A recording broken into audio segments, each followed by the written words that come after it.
Ayun guys, so for today, samahan niyo ako kasi nagva-vacuum ako. And i-try kong i-video ang aking life for the whole day para naman makita niyo ano yung mga aktibidades ko at ano yung mga pinaggagawa ko sa araw na to. So, ayan, ready na rin si Luke na papunta sa school. Nakapagbihis na rin siya. And ito naman, gusto niyang sundan-sundan lang yung aking video. So, magva-vacuum muna ako. Tapos na akong kumain, magluto. Wala akong time nag-video nun eh. Tapos, yeah, papakita ko yung gawain ko for the whole day.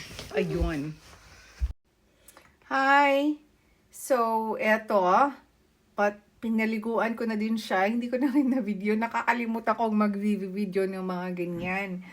And ngayon, sa garahe ako para lilinisin ko yung, ililipat ko kasi yung mga, ang tawag nun, racks doon para naman, pupunta kasi yung electrician dito. So, aayusin niya yung aking kiln. Papakita ko sa inyo yung kiln ko.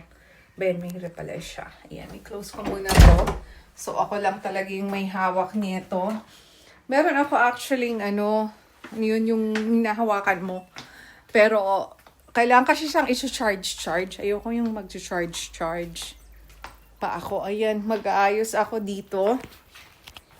Ayusin ko lang to kasi, ayan, dumating na yung very maliit na kiln ko. Kailangan ko tong mga ilipat dyan. Para ata ito, dito ko siya ilalagay. Pero kailangan ko pang i-move itong bicycle ng asawa ko. Tapos, hawak ko to. Ayaw talaga niyang magpababa.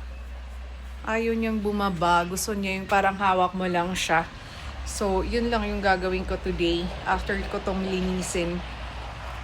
Tingnan natin kung maaayos ko siya. So, ito yung labas namin. Yung kiln kasi is hindi siya kasya dun sa loob ng hindi siya kasya dun sa loob ng isang maliit na room na yan. Kaya dito ko na siya sa labas ilalagay para fresh na siya. Tawa-tawa lang to. Hi, Liam. Say hello. Ayan. Ayun. So, mag-aayos muna ako. Tapos, ayun. Mag-aayos lang. Yun lang sasabihin ko. Kalurky. Ayan. Natapos ko nang inayos yun siya. Tapos, nagsampay na din ako. And, naglinis dito. Tapos, gagawa siguro ako later kung matutulog to ng yung mga tools ko. Nandun pa lahat actually dun sa lalagyanan sa room, yung mga ibang tools ko. Pero ito yung mga basic na kinakailangan ko muna. Kailangan ko pala siyang i-check, ipakita ko siya sa inyo. Kung anong itsura nun, hanapin ko muna ang susi. So ayan, ito yung aking pottery room na sobrang kalat. Makalat siya kasi naganap ako ng mga tools ko. Nandyan ang kalat niya. Tapos yung dalawang wheels ko na nandun, isa dyan. Baka mag-aayos ako later. Ito yung mga kagamitan ko. Ayan siya. Meron pa akong tabletop na, tabletop siya na wheel. And, dito ko saan ilalagay yung aking kiln kasi hindi talaga siya kasya dyan sa door. Tingnan nyo naman yung door. Parang regular lang siya na door so hindi siya kakasya. So, I think dito, i-ask ko yung husband ko para lagyan niya ako ng mga ang tawag niyan, mga racks dyan. Para dyan ko ilalagay ang mga kagamitan ko. Ayan. Ano ba tong nabili kong eto? Tiger's Eye. Sa Speedball. Maganda kasi daw siya. Ayun. So, ito yung bahay na. So, ayun. Ito yung bahay niya ni-rent namin. Dito sa National Park. And, ganyan lang siya. So, yun yung area ko actually. So, pagpasok mo, ayan siya. Ayun. Diba? Eto, so, I think, hindi ko alam anong gagawin ko. Siguro manonood ako or muna. Kasi maaga pa naman. 10:30 pa naman. 10:30 pa naman siya. So, ano pang gagawin natin? So, baka magkape-kape muna ako. And dapat pupunta pala ako dun sa dun sa store. I think magpiprint muna ako yun. Bababa na lang ako muna dun sa store. Kasi mag-aalagay ako ng flyers ko dun. Ayun. Magpiprint muna ako. Nakita ko pala siyang binili. So, galing ako sa shop kanina. And then, naglagay ako ng brochure, flyer dun. Tapos, bumili ako ng aking inumin. And then, ngayon, ang init-init. Naglalakad ulit ako pa uwi.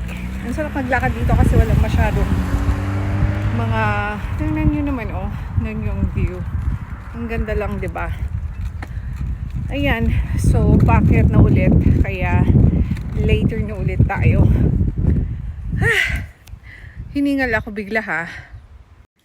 Ayan, guys. Kakadating namin sa bahay. And, ayan si Liam. Nakatingin lang. At saka bumili ako ng... Kakaloka to, super sarap niya. Tapos as in, hindi ka talaga aantukin for the whole day. Although hindi naman ako inaantok dahil okay naman matutulog si Liam. Hindi siya yung parang hindi siya yung parang mapupuyat ka gabi-gabi. Pero eto kasi parang siyang equivalent to 5 na green tea. Tapos wala siyang sugar. And green tea extract siya. And no aspartame. Ang ganon. And zero sugar. So, perfect talaga siya. Gusto ko siya. Gusto rin ng husband ko. Pero dapat lang, once a day lang siya. Kundi, ngarag ka talaga, gising ka ng buong araw. So, anong time na ba ngayon? 11:31 na. Ubusin ko lang to. And then, I think gagawa yata ako ng lunch for myself. Hindi ko alam kung dito magla-lunch ang husband ko. Pero let's see. Ayan, inam-inam lang. And, ayun. Hi back!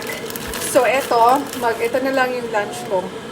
Ayan, mag-Maggi instant noodles ako. Kasi tinatamad akong magluto. Ang ingay nito Ika nga. Ako adjun niya siyang anuhan ba. Kahit sa bani. 2 chicken. And then, lalagyan ko na lang siya ng itlog para medyo masarap naman siya. I-off ko na nga itong ingay-ingay niya. Maingay siya, diba? Lalagay ko lang dito. Ano ba yan? Nako-cover talaga siya. Ganyan ng konti. Tapos i-boil ko na lang siya. Ito na lang yung aking lunch ngayon. Natamad akong gagawa ng masarap or something. But may ganung drama. Para akong walang tulog Ayun. Hello back. So, ito, kakagising niya. Natulog siya kanina ng mga 2 hours. So, ang ginawa ko lang habang tulog siya is nanood na lang ako ng mga YouTube ni OG Diaz, Showbiz Update. Tsaka yung bahay ni Pokwang na bago. Ang ganda. Tapos, yun lang yung ginawa ko habang tulog siya. Ayan, gising na naman siya. Are you hyper? Ayan. So, ito, oh my gosh, ang hirap maging mother habang maghapon. Nakaganito ka lang. Tapos gusto kong, alam mo, mag-play dun sa clay or gumawa ng something, parang cup or mug, pero tulog kasi siya. Kaya, tapos ayaw pa niya talagang bumaba. So, kailangan hawak-hawak ko pa siya. Mahirap siyang ilagay sa kama. Pero kailangan ko yata siyang i-train para matulog siya sa kama. Para hindi siya yung, hindi ko siya yung bit-bit. Para naman may gagawin ako ng konti. Tapos parang along time na ba? 2:30. And then afternoon, susunduin ko ulit si Luke by mga 3 kasi di-drop off siya ng school bus. Tapos pipick upin namin dalawa nitong batang ito. Ayun. Yun ang drama namin for today. Tingnan natin until patulog na. Para makita nyo ang ginagawa ng isang mudra sa liblib na lugar. Oh my goodness. Ayan. Hello! So, ito si Luke. Dumating siya from school and gumawa siya ng his made gingerbread for Christmas. Tapos, gumawa din siya ng ganyan. And ito yung gingerbread niya. And then they were the ones who decorated it. Tapos niluto ng school. Mom, Yeah. I put the icing on it. And then he's the one who put yung icing din. Ganyan siya, oh. And then my star. So, bale, 4 siya. And kakainin lang na daw namin. So, kaka-pick up ko na lang siya sa school. And let's try. Can I? Which one is mine? This Anyone. one? Oh, I want this one. This Okay. So, akin to. Check lang natin. one. Okay. Masarap siya, ha? What? Good. Masarap. Thank you, Lucky, for making me gingerbread decorated stuff. Good. Masarap siya. Hi guys, so yun, 5 o'clock na. Tapos, ang magluluto ngayon is si Tim. Tapos itong si Luke, sobrang pagod siya. Natulog siya kanina pa. Natulog siya habang nagwa-watch. Hindi niya nakayanan. Sobrang pagod. Kaya, ayun. So, ngayon, ito ay, si Tim muna ay magluluto. Kasi nagwarla-warla itong isa. Ayan, oh. O, di ba? Maliligo muna ako. My gosh. The nights. Ayan, magpapatulog na ulit ako dito. Lucky, don't play the music yet. Okay, Because I'm fine. doing some video. Ayan. So, tapos na yung araw namin. Nag-dinner na kami. Wala akong time na nag-video noon.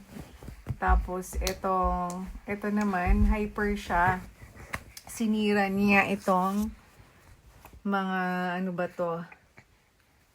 Yung, kung gusto mong bumili ng mga stuff. Ayan, may mga prices siya. So, sinira niya dyan. Tsaka, parang happy siya na, nakaganyan lang. So, it's mga 7 yata, 7 o'clock ngayon. Pinapagod ko lang siya para diretso na siyang matulog. Hindi siya magising-gising. Ayun. Ayun, so ito yung buong araw ko. Nasa bahay lang. Ito-try ko ulit na mag-video tomorrow kasi madaming mga aktibidades bukas. Tapos itry kong puntahan din yung Pinay na meron siyang business sa side ng street. Ng kalsada. Na sobrang sarap yung food niya, as in. Yung review niya sa TripAdvisor na 56, 5-star talaga siya. So, in the middle of nowhere siya. Tapos sobrang sarap. Try ko siyang puntahan bukas para makapag-lunch. Ayun. So, salamat guys sa pag-view. And, have a great day sa inyong lahat. Bye!